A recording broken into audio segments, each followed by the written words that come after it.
হুসাইন কান্দে আর কয়, মালিক আমার আলী আসগর যে পানি পান করতে পারে না, আমার সাথীরা যেই পানি পান করতে পারি নাই, এই পানি আমার গলা দিয়া যাবে না। হুসাইন পানিটা পান করতে পারলেন না। বাইরে বন্ধুরা পানিটা হাত থেকে ফালায় দিলেন। মুহূর্তের ভিতরে বৃষ্টির মতো তীর আসা শুরু হইল। ইমাম হুসাইন তিনি সাথে সাথে নামাজে দাঁড়ায় গেলেন।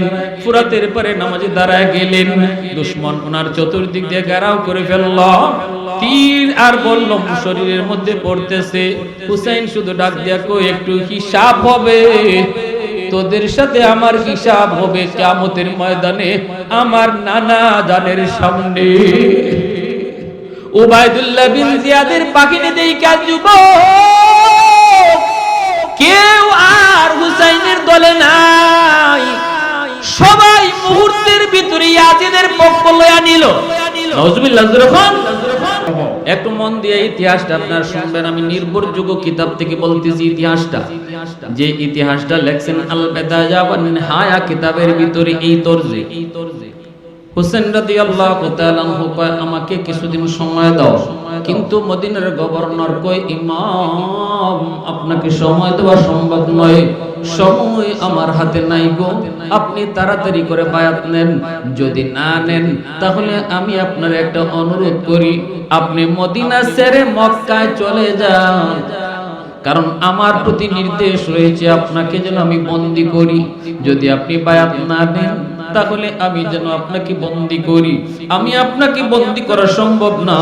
মদিনায় আপনারে বন্দী করে আমি রাখতেও পারবো না। জেলখানা ভেঙ্গে মদিনার মানুষ আপনাকে ছাড়ায় নিয়ে যাবে। যেই মদিনায় আপনার নানা শুয়ে আছেন, রহমতের নবী সরওয়ারে দু জাহান, ওই নবী ওই মদিনায় আপনারে যদি আমি জেলখানায় বন্দী করে রাখি, জেল ভেঙ্গে মদিনার মানুষ আপনারে নিয়ে যাবে। ঠিক কিনা জোরে বলো। অতএব না না, আমি আপনার একটা প্রস্তাব দিই, আপনি মক্কায় চলে যান। এই কথা বলতে ইমাম হুসাইন রাদিয়াল্লাহু তাআলা আনহু তিনি মক্কায় চলে গেলেন। পরিবার সহ তিনি মদিনা থেকে মক্কায় চলে গেলেন। মক্কায় তখন বেশ কয়েকজন জলিলুল কদর সাহাবী তারা সেখানে থাকতেন।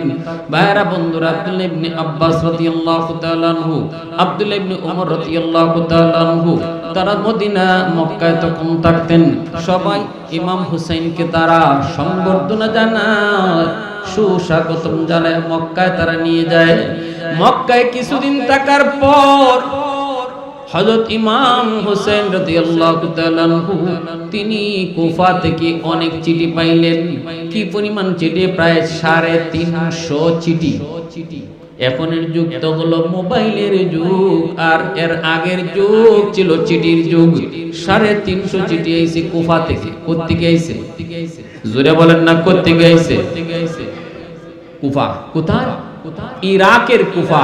যে কুফা নগরীতে হযরত ইমাম হুসাইনের আব্বা হযরত আলী রাদিয়াল্লাহু তাআলা আনহুর রাজত্ব ছিল। আলী রাদিয়াল্লাহু তাআলা আনহু খেলাফত চালাইছেন। রাজধানী মদিনায় ছিল না কুফায় ছিল? ভালো করে কথাগুলো ইয়াদ রাখতে হবে। এগুলা কিন্তু সাধারণ জ্ঞান। আলী রাদিয়াল্লাহু তাআলা আনহু রাজধানী বানাইছেন মক্কা মদিনায় না ইরাকের কুফায়? ইরাকের কুফায়। ইরাক পর্যন্ত হযরত ওসমান গনি, আবু বকর, ওমর, ওসমান এই তিনজনের খেলাফতকালীন সময়ে ইসলামী হুকুমতের রাজধানী ছিল মদিনায়। ইসলামী হুকুমের রাজধানী কুফার মানুষরা আলীর প্রতি দুর্বল হবেই তো, কারণ আলী তো কুফার মানুষকে নিয়ে তিনি রাজত্ব পরিচালনা করেছেন। এজন্য কুফার মানুষরা তারা চিঠি পাঠাইলো, মক্কায় চিঠি পাঠাইলো হযরত ইমাম হুসাইন রাদিয়াল্লাহু তাআলা আনহুর কাছে। চিঠির ভাষা ছিল একটাই, ইমাম আমরা আপনার হাতে বায়াত নিব, আপনি কুফায় চলে আসেন। আমরা ইয়াজিদের হাতে বায়াত নিব না, আমরা আপনার হাতে বায়াত নিব, আপনি ইয়াজিদের চেয়ে অনেক বেশি উপযুক্ত। এইভাবে চিঠি আসলো। হযরত ইমাম হোসেন রাদিয়াল্লাহু তাআলা আনহু জলিলুল কদর সাহাবায়ে কেরামের সাথে পরামর্শ করলেন, কিন্তু সাহাবায়ে কেরাম তারা নিষেধ করলেন। কেউ এই কথা কর নাই, ঠিক আছে আপনি কুফায় যান। সবাই কইছেন আপনি যায়েন না, কুফার মানুষকে বিশ্বাস করা যায় না, কারণ এরা আপনার বাবা আলীর সাথেও গাদ্দারি করছে। কুফার মানুষ আপনার বাবা আলীর সাথে গাদ্দারি করছে, অতএব আপনি কুফার মানুষের চিঠির উপরে ভরসা কইরা আপনি কুফা যায়েন না। ইমাম হুসাইন কয় ওদের মনের হালত তো আমিও জানি না, আপনারাও জানেন না। এরা কি সত্যিকার অর্থে তারা আমাকে দ্বীনের দাওয়াত দিতেছে?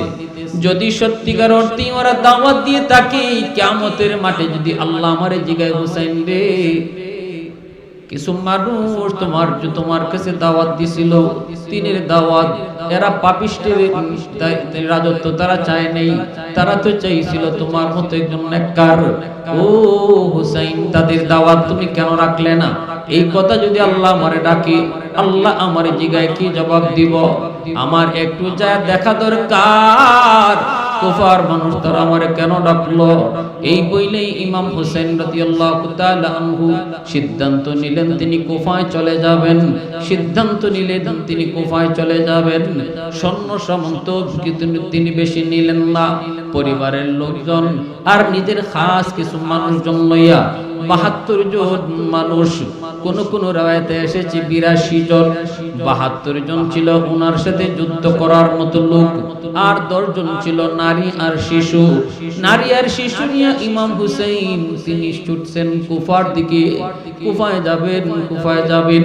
এর আগে তিনি তার আপন চাচাতো ভাই মুসলিম ইবনে আকিল তিনাকে বলতেছে, এ ভাই তুই একটু কুফায় যা একটু দেখে আয়, কুফার মানুষেরা তারা যে আমার কাছে এতগুলো চিঠি লিখলো, কুফার হালতটা কি, সত্যিকার অর্থে কি তারা সঠিক জিনিসটা চায় নাকি কোনো গাদ্দারি, কোনো বাটপাড়ি, এটা বোঝার জন্য চাচাতো ভাই মুসলিম ইবনে আকিল রাদিয়াল্লাহু তাআলা আনহু তারে পাঠিয়ে দিলেন।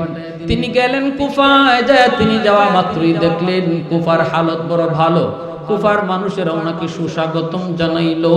ইমাম হুসাইনের পক্ষ থেকে চাচাতো ভাই এসেছেন, আর হযরত ইমাম হুসাইন বলেছে, রে মুসলিম, কুফার মানুষ যদি আমার হাতে বায়াত নিতে চায়, তুমি আমার হইয়া বায়াত নেওয়া শুরু কইরা দিও।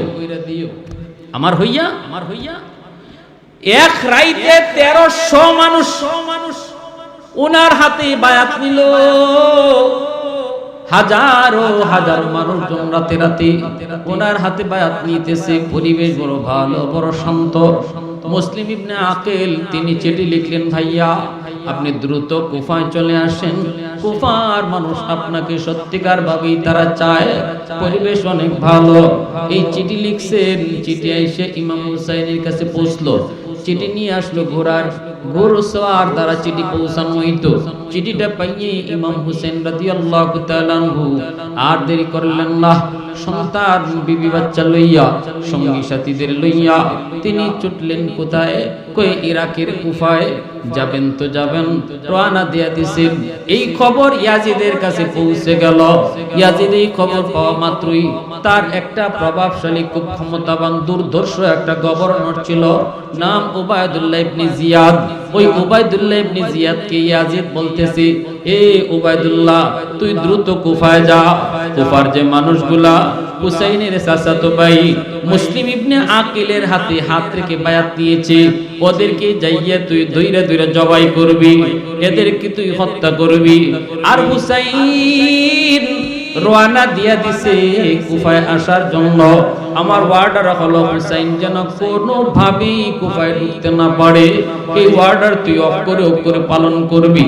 উবাইদুল্লাহ ইবনে জিয়াদ ইয়াজিদের কাছ থেকে এই আদেশ পাইয়া ৬০০০ দুর্ধর্ষ বাহিনী লইয়া কুফায় ঢুকে পড়ল। যারাই বায়াত নিছে ইমাম হুসাইনের কাছে, মুসলিম ইবনে আকিলের হাত ধইরা তাদেরকে দইরা জবাই করা শুরু করলো। যেই মাত্র উবাইদুল্লাহ ইবনে জিয়াদ বাহিনী লইয়া সে কুফায় ঢুকছে, সাথে সাথে কুফার যে ১৩০০০ মানুষ তারা বায়াত দিয়েছিল, মুহূর্তের ভিতরে তারা পল্টি নিল। উবাইদুল্লাহ বিন জিয়াদের বাহিনী দেখা যুবক কেউ আর হুসাইনের দলে নাই, সবাই মুহূর্তের ভিতরে ইয়াজিদের পক্ষ লইয়া নিল। নাউজুবিল্লাহ। যখন যারা কিছুক্ষণ আগেও কইছিল জীবন যাবে আপনার সাথে থাকবো, আমাদের মা জান মাল লইয়া সব সময় আপনার সাথে থাকবো। ও ইমাম হুসাইন, জান যাবে তবু আপনার সাথে, মাল লাগে মাল দিব, জান লাগে জান দিব, সন্তান লাগে সন্তান দিব, যা চান তা দিব, রাতে নাই দিন নাই, যখন ডাকবেন তখন পাবেন। এই মানুষগুলা উবাইদুল্লাহ বিন জিয়াদের বাহিনী দেখা মাত্রই কোন প্রতিবাদ ছাড়া, ঝগড়া ছাড়া, বাধা দেওয়া ছাড়া মুহূর্তের ভিতরেই তারা হুসাইনের পক্ষ থেকে বদলায়া ইয়াজিদের পক্ষ নিয়ে নিল। নাউজুবিল্লাহ। মুহূর্তের ভিতরে তারা পক্ষ পরিবর্তন করে ফেলল। এইদিকে দেখা যায় উবাইদুল্লাহ ইবনে জিয়াদ হুকুম জারি করে দিল, মুসলিম ইবনে আকিলকে তোমরা কোথায় পাও, যেখানে পাও ওখান থেকে তারা ধরে নিয়ে আসো, বন্দী করো, বন্দী করো, বন্দী করো।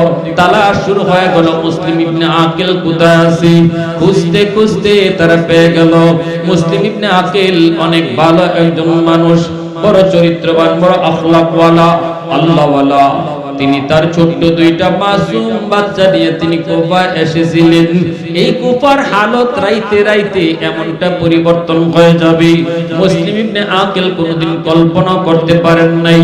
একটা ঘরের মধ্যে তিনি লুকায় ছিলেন, কিন্তু ইয়াজিদের বাহিনী, উবাইদুল্লাহ বিন জিয়াদের বাহিনী, তারা খুঁজে খুঁজে মুসলিম ইবনে আকিলকে তারা গ্রেফতার করে ফেলল, ধরে নিয়ে আসলো। ওনার চোখের সামনে ওনার নিষ্পাপ দুইটা সন্তান রে, মুসলিম ইবনে আকিলের নিষ্পাপ দুইটা বাচ্চারে ইয়াজিদের বাহিনী তারা প্রথম হত্যা করলো। এরপরে মুসলিম ইবনে আকিলকে যখন হত্যা করবে তখন বলছে, তোর মনের কোন ইচ্ছা আছে নি ক? মুসলিম ইবনে আকিল কয়, আমার মনের শেষ ইচ্ছাটা হলো আমি আমার ভাইয়া ইমাম হুসাইনকে চিঠি দিয়া কইছিলাম তোরা ভালা, কুফার মানুষগুলি অনেক ভালো, আমার ভাই আমার কথা শুনে রওনা দিয়া দিছি, হয়তো রওনা দিয়া দিছি, আমার জীবনের শেষ ইচ্ছাটা হলো আমারে আরেকটা চিঠি তুমি পাঠাইবার সুযোগ দিবা নি গো। এই চিঠিটা আমি ভাইয়ার কাছে দিমু, আর কইমু ভাইয়া আপনি কুফায় আইসেন না, কুফার মানুষ বড় খারাপ, এরা প্রথম দিন আপনার পক্ষ নিছে, এমন আপনার পক্ষে কেউ নাই, অতএব আপনি কুফায় আইসেন না। এমন একটা চিঠি আমি আমার ভাইয়ের কাছে দিতে চাই, আমার জীবনের শেষ ইচ্ছা, যদি আপনি এই সুযোগটা দেন। এই কথা বলতে উবাইদুল্লাহ বিন জিয়াদ কয়, ঠিক আছে তোমার এই সুযোগ দিলাম। চিঠিটা নিয়ে তিনি লিখছেন, ভাইয়া আপনি কুফায় আইসেন না গো, কুফার মানুষ বড় খারাপ, এরা আমার সন্তানগুলারে হত্যা করছে, আমার নিষ্পাপ অবুঝ দুইটা শিশু সন্তানকে হত্যা করছে, আমারও এখন হত্যা করবে, ভাইয়া আপনি কুফায় আইসেন না। এই চিঠিটা একজন লোকের মারফতে তিনি পাঠাইছেন। ভাইরা বন্ধুরা, এইদিকে হযরত ইমাম হুসাইন রাদিয়াল্লাহু তাআলা আনহু তিনি তো রওনা দিয়া দিবেন। ৭২ জন মানুষ ওনার সাথে যুদ্ধ করার মতো উপযুক্ত, আর ১০ জন হলো নারী আর শিশু। ওনার অবুঝ শিশু দুধের বাচ্চাটা আলী আসগর, সেও মার সাথে এসেছে, দুধের বাচ্চা নিয়ে রওনা দিছে। আমি আপনাদেরকে একটা কথা প্রশ্ন করি, জবাব দিবেন, বুঝে শুনে জবাব দেন। কেউ যদি যুদ্ধ করার নিয়তে কোথাও যায়, তাহলে কি শিশু বাচ্চা আর মহিলা সাথে নেয়নি? আওয়াজ দিয়ে বলেন। মারামারি করতে মহিলা সাথে লয়ে যায়, মারামারি করতে কেউ বাচ্চা, দুধের বাচ্চা লয়ে যায়, তাহলে বোঝা গেল ইমাম হুসাইন মারামারি আর যুদ্ধ করার নিয়তে বের হন। যদি যুদ্ধ করার নিয়তে ইমাম হুসাইন বের হতেন, তাহলে দুধের বাচ্চা সাথে নিতেন না, মহিলা সাথে নিতেন। ইমাম হুসাইন রওনা দিয়া দিলেন। রাস্তায় কাসেদ চিঠি নিয়ে ওনাকে দিয়া দিল, কয় হুজুর কই যাইতে চান? কয় কুফায়। কয় না, কুফায় যায়েন না, কারণ এই যে নেন আপনার চাচাতো ভাই মুসলিম ইবনে আকিলের চিঠি, চিঠিটা পড়া হযরত ইমাম হুসাইনের চোখ দিয়ে পানি পড়তেছে। হুসাইন কান্দে রে, আমার চাচাতো ভাই মুসলিম ইবনে আকিল কত আল্লাহওয়ালা, কত ঠান্ডা মানুষ, আমার কথা রক্ষার জন্য এসেছিল কুফায়। বেঈমানরা তার দুধের দুইটা অবুঝ শিশু, নিষ্পাপ দুইটা শিশুর হত্যা করলো কোন অপরাধে? আমার চাচাতো ভাই মুসলিম ইবনে আকিল, তার তো কোনো দোষ নাই, দোষ থাকলে আমি হুসাইনের, আমি তারে পাঠাইছি, দোষটা থাকলে আমার, তার তো কোনো দোষ নাই, ঠিক কিনা জোরে বল। প্রতিনিধি যে যায় তার কোনো দোষ নাই। জজ সাহেব যদি আপনার ঘরে পিয়ন পাঠায়, আর পিয়নে যদি আপনার দরজার সামনে নোটিশটা নিয়ে যায়, আগামীকাল 10টায় জজ সাহেবের সাথে আপনি সাক্ষাৎ করবেন, এই নোটিশটা টানায় গেল পিয়নে, এখন দোষ কি পিয়নের? আপনি যদি কনে তোর এত বড় সাহস, তুই আমারে জজের সামনে যাইতে কস 10টায়, আমারে চিনোস আমি কে, এই দরজা লাগাও, ওরে বান্ধ, তাহলে আপনি মানুষ না অমানুষ? অমানুষ। কারণ এই যে লোকটা আপনার কোনো নোটিশটা নিয়ে গেছে, এই নোটিশটা তার না, তার পাওয়ার এসে লাগায় নেই, সে মাত্র একটা বাহক হিসেবে কাজ করছে, মূলত পাঠাইছে যে বাহাদুরি থাকলে তুমি তার সাথে লড়ো, ঠিক কিনা যেরকম বাহাদুরি থাকলে তার সাথে লড়ো। আমরা উলামায়ে কেরাম, সরকার বলেন আর বিরোধী দল বলেন, যত যা কিছু বলি, কোরআন থেকে হাদিস থেকে, আল্লাহর কথা কোরআন, নবীর কথা হাদিস, আমরা শুধু শোনায়া যাই। এই কথা আমরা কোন মৌলবীর কথা না, কোরআনের কথা মৌলবীর না, হাদিসের কথা মৌলবীর না, কোরআনের কথা আল্লাহ, হাদিসের কথা নবীর, আমরা মাত্র শোনায়া যাই, আমাদের কোনো দোষ নাই। আপনার যদি আক্রোশ থাকে, মানতে যদি আপনার কষ্ট হয়, আপনার যদি শরীর রক্ত গরম হয়, তাহলে আল্লাহর সাথে বুঝেন। যদি কোরআনের আয়াত শুনে আপনার শরীর রক্ত গরম হয়, আপনি হাদিস শুনে যদি আপনার রক্ত গরম হয়, নবীর সাথে বুঝেন, আমার সাথে কোনো দোষ নেই, ঠিক কিনা জোরে বলেন। মসজিদে ইমাম সাহেবের কোনো দোষ নাই, খতিব সাহেবের দোষ নাই। খতিব সাহেব মিম্বরে বৈশা সুদের বিরুদ্ধে বলছে, সুদের বিরুদ্ধে কথা কইছেন আল্লাহ, আপনার গায়ে লাগলে আল্লাহরে জিগান, কেন আল্লাহ এই কথা কইলো? খতিব সাহেবের দোষ নাই। খতিব সাহেব একটা ফিয়ন, সে শুধু একটা ভয়েস, সে শুধু একটা মউত প্রকাশ করছে আল্লাহর কথাটা, ভালো লাগলেও লাগলো, না লাগলেও লাগলো, কথাটা মৌলবীর না, কথাটা ইমামের না, কথাটা কার? আল্লাহ।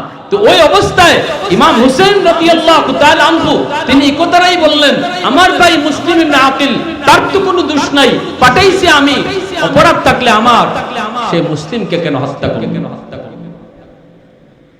কথা বলবেন না, সময় খুব কম, অল্প সময়ের মধ্যে শেষ দিব, একটু নীরব, না আমি ফেরত যাব না। কেন, কি জন্য হত্যা করলো, এটা কারণ আমি জিগাইতেই হবে। ইমাম হুসাইন তিনি আরো ক্ষিপ্র হলেন, না আমাকে জানতেই হবে, নিষ্পাপ অবুঝ দুইটা শিশুর কি অপরাধ ছিল, আমার চাচাতো ভাই মুসলিম ইবনে আকিলের কি অপরাধ ছিল, এটা আমার জিজ্ঞেস করাই লাগবে ইয়াজিদকে। তিনি ছুটলেন তো ছুটলেন, এইদিকে উবাইদুল্লাহ ইবনে জিয়াদ ওর কাছে ইয়াজিদ ঘোষণা দিয়ে দিল, কোনোভাবেই তুমি ইমাম হুসাইনকে কুফায় ঢুকতে দিবা না। ইয়াজিদ ঘোষণা দেওয়া মাত্রই উবাইদুল্লাহ ইবনে জিয়াদ ৬০০০ বাহিনী লইয়া সে রওনা দিয়ে দিল, কুফা থেকে বের হলো। মক্কার রাস্তায় ইমাম হুসেনকে যেখানে পাবে, যেই রাস্তায় পাবে, যেই জায়গায় পাবে, এখানেই সে আটকায় দিবে, সামনের দিকে বাড়তে দিবে না, কুফার দিকে যেতে দিবে না। হযরত ইমাম হুসাইন রাদিয়াল্লাহু তাআলা আনহু তিনি আসতেছেন কুফার দিকে, আর ইয়াজিদের বাহিনী যাইতেছে মক্কার দিকে, ঠিক না নেই?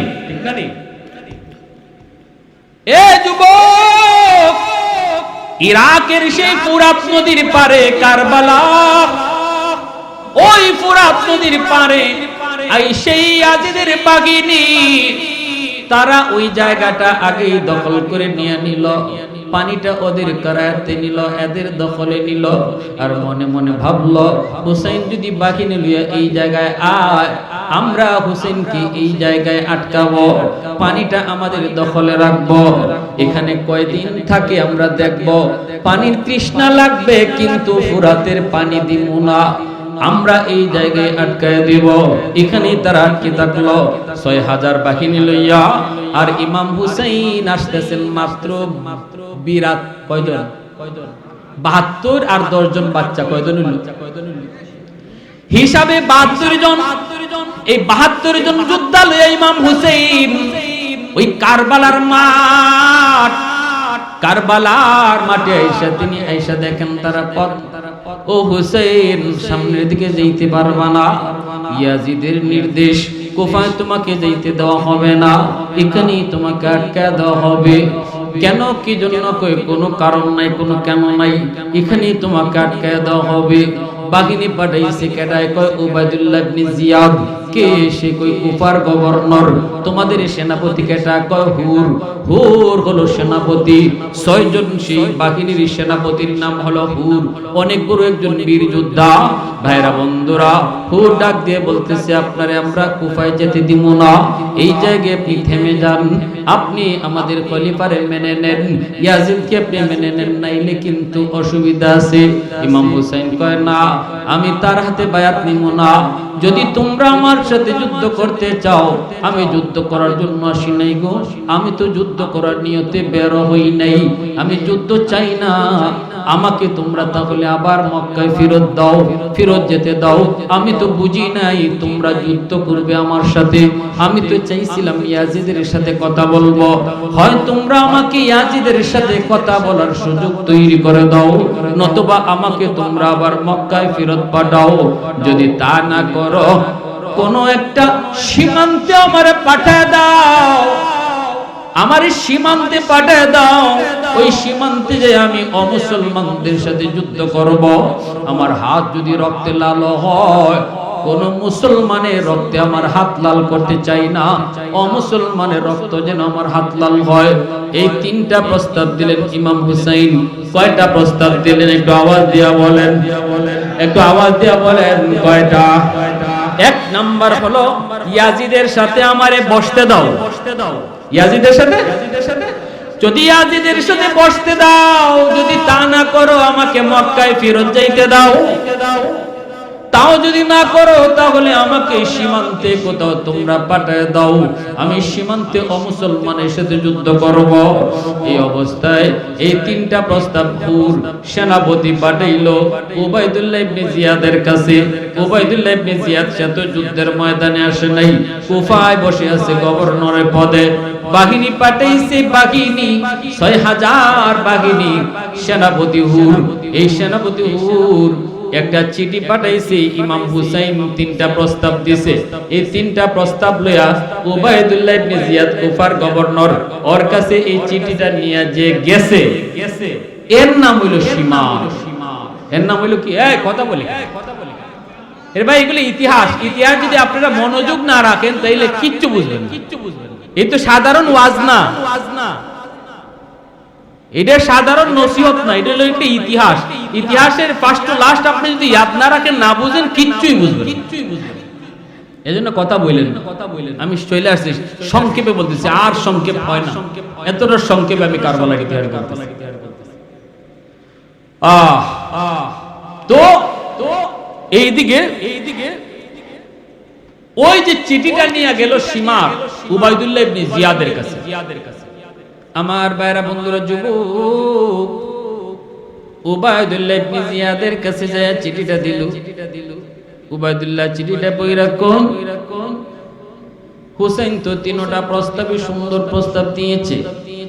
এই কথাগুলা কিন্তু এখন যে কথাগুলা কইতেছি, এই কথাগুলা আমাদের বর্তমান বইয়ের মধ্যে নাই।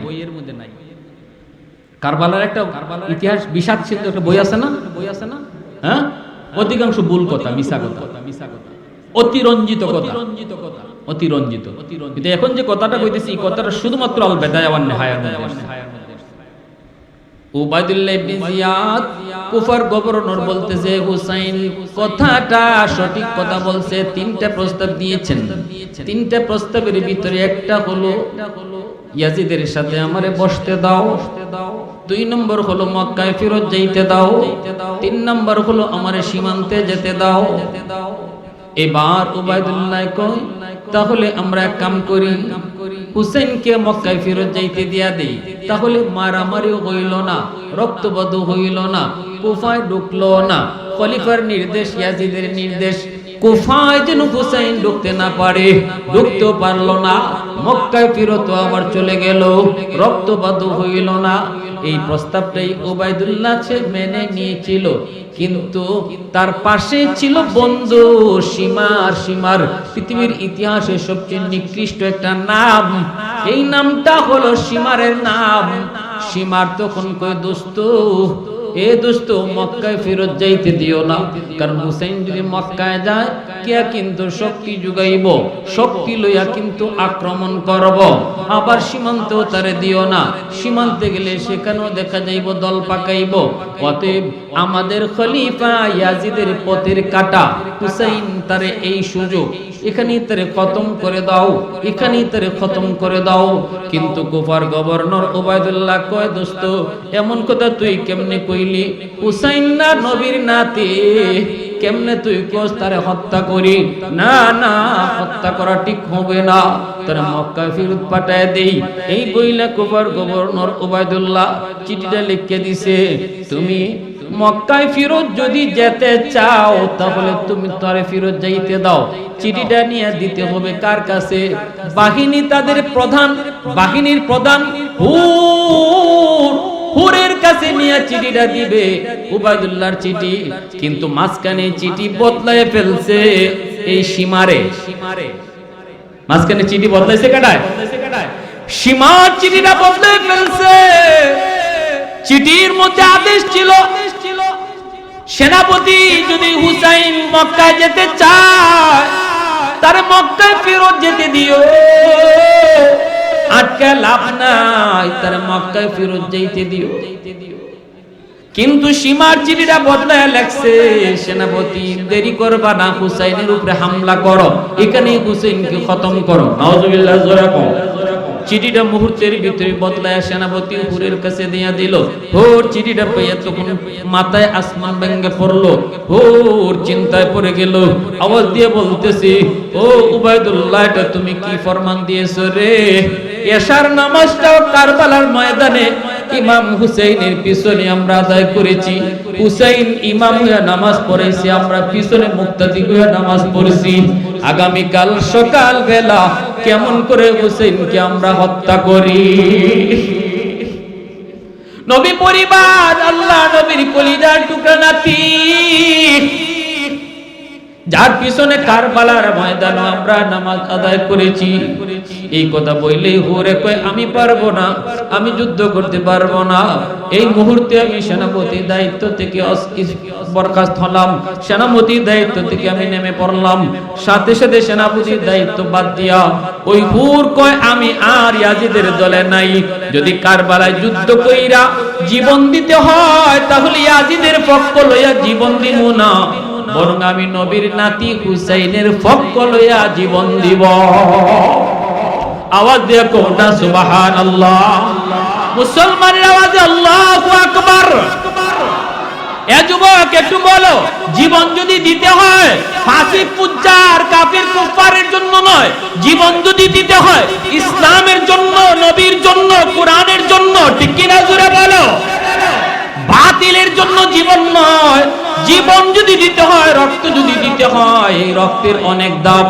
রক্তটা কিন্তু তোমার এরকম কম দামি না, রক্তটা যদি দিতেই হয় হিসাব করে রক্ত দিও। নেতা নেত্রীর জন্য নয়, দলের জন্য নয়, নেতা আজ আছে কাল নাই। তোমার আমার ছেলে ফেলেরে অস্ত্র হাতে দিয়া রাস্তায় নামায় মাইর খাওয়ায়, খুন খারাপি করায়, আর বাংলাদেশের নেতা নিজে তার ফুলাফানরে আমেরিকা লন্ডনে পড়ালেখা করা, ঠিক কিনা? জীবন যদি দিতে হয় তথাকথিত নেতার জন্য নয়, জীবন যদি দিতে হয় নবীর জন্য, আল্লাহর জন্য। কারা কারা তৈয়ার? হাত তুলে আল্লাহরে দেখাও। আল্লাহ তুমি কবুল করো, জোরে বলি আমিন।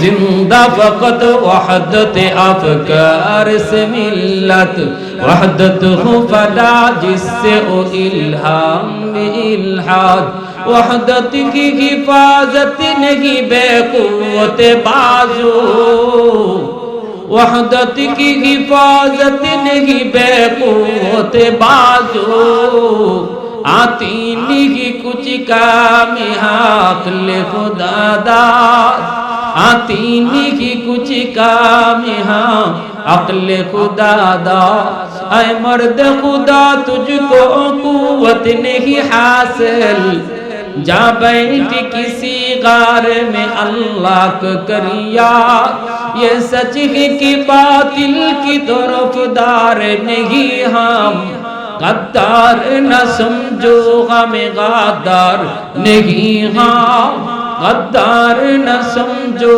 हमें गादार नहीं हम। সাথে সাথে সীমারে কই তুমি যদি না পারো তাহলে তুমি চলে যাও। সেনাপতির দায়িত্ব নিয়ে নিছে সীমারে, নাউজুবিল্লাহ জোরে কোন, সেনাপতির দায়িত্ব নিয়ে নিছে সীমারে হামলা চালায়া দিল। ইমাম হুসাইন রাদিয়াল্লাহু তাআলা আনহুর বাহিনীর উপর হামলা, অতর্কিত হামলা চালায়া দিল। মাত্র ৭২ জন সঙ্গী সাথী নিয়া অল্প সময় শুধু যুদ্ধ তারা করলো। অল্পক্ষণের ভিতরে হযরত ইমাম হুসাইন রাদিয়াল্লাহু তাআলা আনহু একটা চিৎকার দিয়া শুধু বলছিলেন, তোরা কার উপর হামলা করে চলে? এশার নামাজটা তোমরা আমার পিছনে পড়ছো, আমি তো কুফায় নিজে নিজে আসি নাই, তোমরাই তো আমাকে দাওয়াত দিয়ে আনছো, ৩৫০ চিঠি দিছো, আমি তোমাদের চিঠির দাওয়াত পাইয়া এসেছি, নিজে নিজে আসি নাই, এখন কেন তোমরা আমাকে মারতে চাও?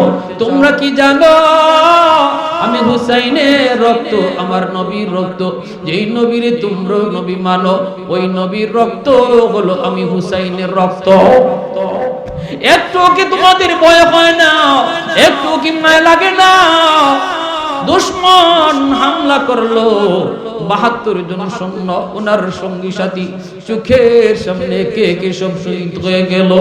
ইমাম হোসেন রাদিয়াল্লাহু তাআলা আনহু তিনি এইবার আর দেরি করলেন না, এবার তিনি যুদ্ধের সাজে সজ্জিত হইয়া চোখের সামনে একে একে সাথীরা যখন শহীদ হয়ে যাইতেছে, ইমাম হুসাইন তিনি আল্লাহ পাকের নাম লইয়া, ও মালিক তুমি তো দেখছো আমি যুদ্ধ করার জন্য বের হই নাই, বিন্দু পরিমাণ যুদ্ধ করা আমার নিয়ত ছিল না, আমি তো ফিরত যাইতে চাইছি তাও তারা আমার দিল না, আল্লাহ তুমি দেখো, আল্লাহ তুমি দেখছো, আল্লাহ তুমি দেখছো। ইমাম হুসেন রাদিয়াল্লাহু তাআলা আনহু তখন তার বোন জয়নব রে ডাক দিয়ে কই, বোন রে, ও বোন, আমি গত রাতে একটা স্বপ্ন দেখছি, এই স্বপ্নটা তোমাদের কাউকে বলি নাই। আজকের যে রাতটা, আজকের যে রাত, এই রাতটা হলো ৯ মুহররম। ৯ মুহররম কারবালার মাঠে তাবুতে ইমাম হুসাইন তিনি স্বপ্ন দেখছেন। আমার রাসূল ডাক দিয়ে বলতেছেন, নাতি রে, ও ভাই হুসাইন, আয় আমার বুকে আয়, আগামী কাল তোর জীবনের শেষ দিন, সন্ধ্যাবেলায় তুই জান্নাতে আমার সাথে দেখা করবি। ইমাম হুসাইন বোনকে জড়ায় কই, বোন কানবি না, কানবি না, কারবালা আমার নানা এই কারবালার কুতে আমারে কইছে, মনে হয় আজকের দিনটা আমার শেষ দিন। আমি গত রাইতে স্বপ্নে দেখছি আমার নানায় কইতেছে সন্ধ্যার সময় নানার সাথে আমার জান্নাতে দেখা হইব। জয়নব কান্না শুরু করে দিছে। আমার নবী মায়ার নবীর নাতি হুসাইন কই, বোন রে তুই কানবি না, তুই যদি কান্দো তাহলে বাকিরা কি করব? এখনই যদি কান্না শুরু করো, আমার মৃত্যুর পর শহীদ হওয়ার পর তোমাদের অবস্থা কি হবে? মাতম কইরো না, কইরো না। এই অবস্থায় হুসাইন যুদ্ধের সাথে সজ্জিত হয়ে যেই মাত্র তাবু থেকে বের হইবেন, এমনি তিনি শুনতে পেলেন তাবুর ভিতরে ছোট একটা বাচ্চার কান্নার আওয়াজ। হুসাইন দৌড় দিয়ে তাবুর ভিতরে ঢুকে দেখেন তার দুধের শিশু আলী আসগর মার কুলে কাঁদতেছে। মাই কইতেছে, স্বামী গো, ও স্বামী দেখো তোমার আলী আসগরের মুখটা সাদা হয়ে গেছে, জিহ্বাটা বের হয়ে আছে পানির তৃষ্ণা, দেখো না আজকে ৩ দিন আমি কিছুই দিতে পারি না, আমার বুকের দুধও শুকিয়ে গেছে গো স্বামী, আমরা পানি না খায়া কোন রকম টিকে আছি, কিন্তু আমার দুধের বাচ্চা আলী আসগর কেমন করে আমি তারে বুঝ দিব, জিহ্বাটা তো বের হয়ে আইছে। ওগো স্বামী একটু দেখো না, আমার দুধের বাচ্চা আলী আসগরের জন্য একটু পানির ব্যবস্থা হয়নি। হুসাইন সাথে সাথে দুধের বাচ্চা আলী আসগরকে কুলে নিয়া তাবু থেকে বের হইয়া দুশমনের দিকে এইভাবে হাতটা দিয়ে জাগায় কয়, এ কুফার মানুষেরা, এই যে একটু তাকায় দেখো আমার দুধের বাচ্চা আলী আসগর দুশমন দুশ্মনী আমার সাথে, আমার বাচ্চার সাথে না, আমার দুধের বাচ্চার সাথে তোমাদের কোনো দুশ্মনী না রে। আমার দুধের বাচ্চাটা পানির তৃষ্ণায় জিহ্বাটা বের হয়ে আইছে। দেখো এই ফুরাতের পানি কত গরু খায়, ছাগলে খায়, শিয়ালে খায়, ফুরাতের পানি কত কুকুরে খায়, তোমরা দিবানি গো নবী পরিবারের একটা দুধের বাচ্চার জন্য এক ফোঁটা পানি, এই পানিটা তোমাদের কাছে ভিক্ষা চাই। আমার দুধের বাচ্চা আলী আসগরকে বাঁচানোর জন্য একটু ভিক্ষা চাই, পানি ভিক্ষা চাই। এই মহিলা ইমাম হুসাইন আলী আসগরকে মাথায় লইয়া তিনি সামনের দিকে যাইতেছেন। মনে করছেন মনে হয় দুশমনে একটু মায়া লাগছে, কিন্তু না গো না, বিন্দু পরিমাণ মায়া সেদিন সীমারের দলের ছিল না। এমন ভাবে একটা তীর মারলো, এই তীরটা ছিল বিষ লাগানো তীর। এই তীরটা আইসা হুসাইনের হাতের মধ্যে, তার কলিজার টুকরা সন্তান আলী আসগর এই ছোট্ট দুধের বাচ্চার বুক দিয়া তীরটা ঢুকছে, ওই দিক দিয়া তীরটা বের হয়ে গেছে। বাবার হাতে ছেলের লাশ, ইমাম হুসাইনের হাতের মধ্যে দুধের বাচ্চাটা লাফাইতে লাফাইতে চলে গেল, দুনিয়া থেকে বিদায় নিল। পানি খাওয়া আর হুসাইনের বাচ্চার হলো না, আলী আসগরের দুধ পানি খাওয়ার হলো না। সাথে সাথে বাচ্চাটা লাশটা নিয়ে তাবুতে আবার ফিরে আসছে। মা তো মনে করছে আমার আলী আসগর পানি খাইয়া মনে বাপে নিয়ে আইছে, কিন্তু দেখে আকাশে আইনে কই বিবি গো নেও তোমার আলী আসগরে নেও, দুনিয়ার পানি না জান্নাতের পানি পান করি ফেলছে। জান্নাতের পানি পানি পানি পান করে ফেলছে, আর তোমাকে পানির জন্য যা সাতাবে না, কষ্ট দিবে না। নেও বাচ্চা নেও। এই বইলে ইমাম হুসাইন রাদিয়াল্লাহু তাআলা আনহু তিনি এইবার অত্যন্ত ক্ষিপ্র হইয়া যুদ্ধ চালাইতে চালাইতে অনেকগুলি দুশমনরে খতম কইরা ঘোড়ার পিঠে সওয়ার হইয়া একদম ফুরাত নদীতে যায় ঘোড়া নিয়ে নামছেন। নামিয়া পানিটা এইভাবে হাতে নিছেন, পানিটা খাইবেন। যেই মাত্র ইমাম হুসাইন পানিটা কাছে নিছেন, তখন ইসায়া দেখেন এই পানির মধ্যে ছোট কলিজার টুকরা সন্তান আলী আসগরের ছবি ভাসছে উঠছে। হুসাইন কান্দে আর কই মালিক, আমার আলী আসগর যে পানি পান করতে পারে না, আমার সাথীরা যেই পানি পান করতে পারি নাই, এই পানি আমার গলা দিয়া যাবে না। হুসাইন পানিটা পান করতে পারলেন না। বাইরে বন্ধুরা পানিটা হাত থেকে ফালায় দিলেন। মুহূর্তের ভিতরে বৃষ্টির মতো তীর আসা শুরু হইল। ইমাম হুসাইন তিনি সাথে সাথে নামাজে দাঁড়ায় গেলেন, ফুরাতের পরে নামাজে দাঁড়ায় গেলেন। দুশমন ওনার চতুর্দিক দিয়ে ঘেরাও করে ফেলল। তীর আর বললম শরীরের মধ্যে পড়তেছে। হুসাইন শুধু ডাক দিয়া কই একটু হিসাব হবে, তোদের সাথে আমার হিসাব হবে কিয়ামতের ময়দানে আমার নানা জানের সামনে। সাজদায় যাবেন, সীমার কয় হুসাইনের মাথাটা কেডায় কাটবা? একজন সেনায় কই সম্ভব না, আমাদের পক্ষে সম্ভব না। সীমারে কই মাথাটা কাটটা আমাদের সেনাপতি ইয়াজিদের কাছে নিয়ে দেওয়া লাগবে। কেউ সাহস করে না। সীমার কয় কামটা আমি করব। ইমাম হুসাইন যখন নামাজের সেজদায় গেছেন, তখন সীমার ইমাম হুসাইনের কল্লাটা আলোক করে ফেলছে। নাউজুবিল্লাহ, নাউজুবিল্লাহ। এই কল্লাটা আলোক কইরা কল্লাটা লইয়া সে চলে যাইতেছে উবাইদুল্লাহ বিন জিয়াদের কাছে। ভাইরা বন্ধুরা, ওরে যুবক, ইমাম হুসাইন রাদিয়াল্লাহু তাআলা কল্লা নিয়ে গেল উবাইদুল্লাহর কাছে। উবাইদুল্লাহ কল্লা পাঠাইল ইয়াজিদের কাছে।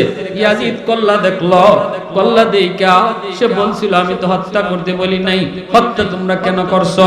এই কথাটা সঠিক, কিন্তু এই এতটুকু বলার দ্বারা ইয়াজিদ কখনো নিরপরাধ হয় না। কারণ ইমাম হুসাইন এবং তার পরিবারকে যারা হত্যা করলো, এদের বিচার কেন ইয়াজিদে করলো না? যদি বিচার করত তাহলে ইয়াজিদকে আমরা নির্দোষ বলতাম।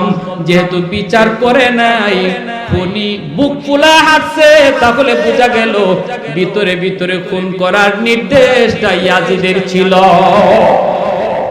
ঠিক কি না? এই কথাটা ঠিক। ইয়াজিদ আদেশ করে নাই ইমাম হুসাইনের কল্লা কাটার, এটা ঠিক। ইয়াজিদ আদেশ দেয় না যে কল্লা কাটতে লিও। ইয়াজিদ বলছিল কুফায় ঢুকতে দিও না। কল্লাটা কাটছে সীমারে। নিজের মন থেকে কয় এটা করলে মনে হয় আমি পুরস্কার পাইব। পুরস্কার দিছে না ইয়াজিদ, কিন্তু সীমারকে সাথে সাথে বন্দী কইরা এই হত্যার দায়ে সীমারকে কেন ফাঁসি দিল না? যদি দিত তাহলে প্রমাণ হতো ইয়াজিদ হত্যার সাথে জড়িত না। যেহেতু সে অপরাধী আর খুনিদেরকে বিচার করে নাই, এতে করে বোঝা গেল এই হত্যার সঙ্গে ইয়াজিদ সরাসরি জড়িত। কখনো তার অপরাধ বলা যাবে? বেশি দিন টিকে নাই ইয়াজিদের শাসন। ইমাম হুসাইন রাদিয়াল্লাহু তাআলা এই মাথা কাটার পর সাথে সাথে পুরা আরব দুনিয়ায় বিদ্রোহ শুরু হয়ে গেল। ইয়াজিদ মক্কা মদিনায় অসংখ্য মানুষ হত্যা করলো, বিদ্রোহ দমন করতে যায় অসংখ্য মানুষ হত্যা করলো। এই ইয়াজিদ অসুস্থ হয়ে গেছে, কিছুদিন পরে অসুস্থ হয়ে গেছে। মরার আগে কইছিল আমার তার ছেলে, এর নাম হচ্ছে মুআবিয়া, ইয়াজিদ ইবনে মুআবিয়া। ইয়াজিদের বাবার নামও মুআবিয়া, ইয়াজিদের ছেলের নামও মুআবিয়া। মুআবিয়ারে কইছিল বাবা আমার মরার পরে তুই সিংহাসনে বসবে। মুআবিয়া কয় বাবা যে সিংহাসনে এত রক্ত লাগছে, যে সিংহাসনের উপরে এত অভিশাপ, এটা আমি বইতাম না, আব্বা আপনারটা আপনি লইয়া বল। বাপে তখন দেখছি কিরে আমার ছেলে এমন কথা কেন কয়, আমি যে জাত কি জাত কইল না কেন, ফুলাদি দেখা যায় ভালো। তখনই কুজ নিয়ে দেখে যে শিক্ষকের কাছে পড়ালেখা করে উস্তাদ, এই উস্তাদ অত্যন্ত নেককার একজন আল্লাহওয়ালা, সাথে সাথে ওই উস্তাদরে আন্না ইয়াজিদে হত্যা করছে। তাহলে বুঝেন হে কত বড় ভালো মানুষ, ঠিক কিনা জোরে বল? উস্তাদরে আন্না হত্যা করছে। এরপরে এই ছেলে বসলো না, তখন ওই মারওয়ানকে বলল, মারওয়ান তার সেনাপতি, ইয়াজিদে মারওয়ানকে কইছে যে আমার ছেলে তো সিংহাসনে বসবে না, আমার মরার পরে তুমি বইসো, আর আমার যে ছোট বাচ্চাটা আছে এই ছোট বাচ্চাটা একটু বুঝদার হইলে তুমি তার ক্ষমতাটা দিয়ে দিও। মারওয়ান কই ঠিক আছে অসুবিধা নেই। ইয়াজিদ মরে গেছে গা, ইয়াজিদ মরার পরে মারওয়ান ক্ষমতায় বইছে। ক্ষমতায় বইয়া দেওয়ার কথা ইয়াজিদের ফুলারে ক্ষমতা, ঠিক না? ঠিক না? মাতেন না কেন? ঠিক না? কিন্তু ওই মারওয়ান ইয়াজিদের বউরে বিয়ে করছে। ইয়াজিদ মরার পরে ইয়াজিদের বউ ছিল সুন্দরী, মারওয়ান ইয়াজিদের বউরে বিয়ে করছে। বউরে বিয়ে করে তার ঘরে আনছে। এই বউয়ে সে গোপনে গোপনে দেখলো মারওয়ান কাগজে লিখে রাখতেছে যে তার মরার পরে ওই ইয়াজিদের ফুলারে ক্ষমতা না, বরং তার ফুলা আব্দুল মালিক তারে ক্ষমতায় বসাইব, এটা কাগজে কলমে লিখকে যাইতেছে। এই কথাটা, এই লেখাটা বউয়ে দেখছে। বউ তো এটা আসলে তার বউ না, বউ তো এটা ইয়াজিদের বউ। ইয়াজিদ মরার পরে সে বিয়ে করছে, ঠিক জানি? তাহলে এই বউ এটা মানবে কি কইরা যে আমার ছেলে রাজত্ব পাওয়ার কথা, কিন্তু সে তো তার ফুলারে রাজত্ব দিয়া যাইতেছে। রাতের অন্ধকারে বউ বালিশ চাপা দিয়া এই মারওয়ানকে হত্যা করছে। বালিশ চাপা দিয়ে হত্যা করার পরে মারওয়ান মরার পরে ওই লিখা অনুযায়ী তার ছেলে আব্দুল মালিক ক্ষমতায় বইছে। এই আব্দুল মালিক ক্ষমতায় বইয়া ইয়াজিদের গোষ্ঠী একজনও রাখছে না, বাচ্চা কাচ্চা সহ সব ধ্বংস করছে। মারওয়ানের ছেলে আব্দুল মালিক ক্ষমতায় বইছে। ওই আব্দুল মালিক ছিল অত্যন্ত জালিম এবং কঠিন থেকে কঠিন জালিম। মদিনার এই শাসন মদিনার উপরে এমন চড়াও হইছে, হাজ্জাজ বিন ইউসুফ রে আনছে এই আব্দুল মালিকে আন্নে কইছে মদিনায় আব্দুল্লাহ ইবনে জুবাইর রাদিয়াল্লাহু তাআলা তখন গভর্নর, মদিনার মানুষ উনারে গভর্নর মানছে। তাই আব্দুল্লাহর বিরুদ্ধে জিহাদ করো। ওই হাজ্জাজ বিন ইউসুফ মদিনা আক্রমণ করছে। আক্রমণ করে একদিনে 16,000 মদিনার মানুষ হত্যা করছে। এর মধ্যে 1,000-এর মতো সাহাবী ছিলেন। মদিনার মসজিদে 3 দিন পর্যন্ত নামাজ হইছে না। 3 দিন মদিনার মসজিদে খালি গুড়া আটকায় রাখছে এই আব্দুল মালিকের বাহিনী, হাজ্জাজ বিন ইউসুফ। এত বড় জুলুম। কিন্তু আমরা দেখলাম কি এই জুলুম যারা করলো তাদের কোনো বংশই থাকলো না। যে ইয়াজিদ ক্ষমতার জন্য নবী পরিবার ধ্বংস করলো, তার ক্ষমতা ধরে রাখতে পারলো না, তার বংশের নির্বংশ করে দেওয়া হলো, ঠিক কিনা জোরে বলেন? তাহলে বোঝা গেল জুলুম চিরকাল টিকে। আওয়াজ দিয়া বলেন টিকে না। ইমাম হুসাইন তিনি সত্যের পক্ষে ছিলেন, সত্যের বিজয় হয়েছে যদিও আমরা দেখি, কিন্তু না, ইতিহাসের পাতায় হুসাইনের বিজয়। আজকে ইয়াজিদ নাম মুসলমানের বাচ্চায় রাখবো দূরের কথা, হিন্দু ফুলাবানের নামও ইয়াজিদ পাওয়া যায় না। আবার ওই যে সীমার নাম কেউ পাইছেন না আপনারা? সীমার নাম রাখতে করে দেখছেন না? কিন্তু ইমাম হুসাইন, এই হুসাইন শব্দটা প্রত্যেকের নামে শেষে লাগায়, ঠিক না? হুসাইন নামে শেষে লাগে। তাহলে হুসাইন দেখতে যদিও কারবালায় শহীদ হয়েছে, মূলত বিজয় তার হয়েছে। আর ইয়াজিদ দেখতে যদিও জয়ী হয়েছে, মূলত ইতিহাস এসে নিজে পরাজিত হয়েছে, ঠিক কিনা? ঠিক কিনা? আল্লাহ আমাদের সবাইকে সত্যের পক্ষে থাকার তৌফিক আল্লাহ দান করুন। সবাই বলেন আমিন। ওয়া আখির দাওয়ানা আনিল হামদুলিল্লাহি রাব্বিল আলামিন।